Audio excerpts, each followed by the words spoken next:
Mga kapuso, namalayan nyo ba? Dalawang tulong na lang at Disyembre na. Sakay na sa Santa Sleigh at silipin natin ang ilang holiday pasyalan sa Luzon.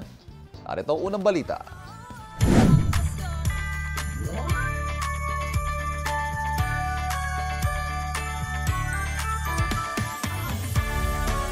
Simulan natin ang paglilibot sa Batangas.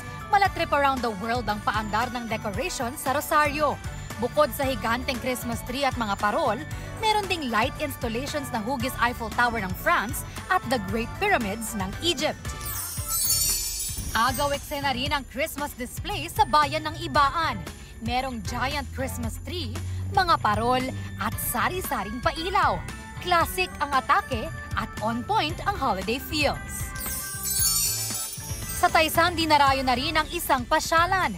Ang center of attraction doon, ang Belen display na aakalain mo bang DIY at gawa sa recycled materials? Lipat naman tayo sa Dasmariñas, Cavite. Kabilang sa mga patok sa mga residente ang makukulay na pailaw sa Congressional Avenue at Danyo Street.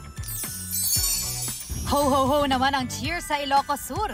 Santa came early sa isang Christmas village sa Narbacan. Tampok ang iba't ibang Santa Claus figurines mula extra small hanggang large. Ito ang unang balita, Bea Pinlac para sa GMA Integrated News.